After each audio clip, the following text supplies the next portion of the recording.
What about the issue of hunger and poverty here in the U.S. and the issue of the working poor? Yes, and I should have included that as one of our issues that we're looking at. We're labeling it labor/workers' rights because they're all tied together. Because the truth of the United States is that the majority of people who are now on food stamps and receiving Section 8 housing are the working poor.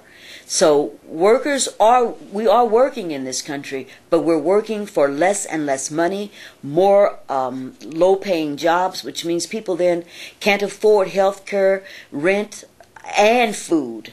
So you have a unique issue, a unique situation here of a vast class of working poor people and people who are perpetually unemployed. Because one of the things they do in the United States, when you stay unemployed for more than 2 years, you are actually dropped from the rolls. So when they say there's 6% unemployment, it doesn't account for all the people that they simply stopped counting because they never could find a job.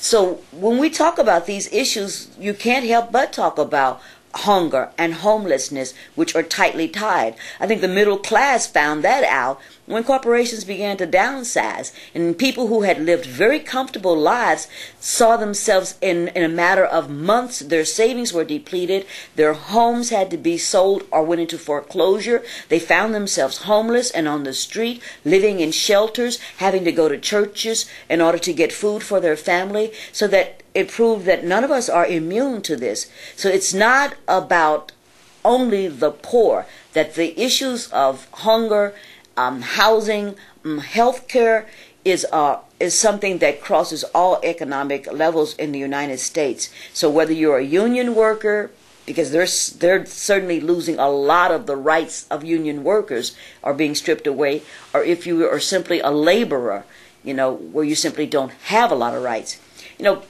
People use these wonderful phrases, like in Georgia they say, we are a right-to-work state. And it sounds really good, but what it means is that you work at the pleasure of your employer. And at any moment, your employer can walk up to you and say you're fired. They don't have to give you a reason, an explanation, and you have no recourse. And these are the kinds of things that we need to talk about. How do we organize and work against? Because people should be able to have job security, and people should be able to have a livable wage so that when you work a job, you actually can take care of your family.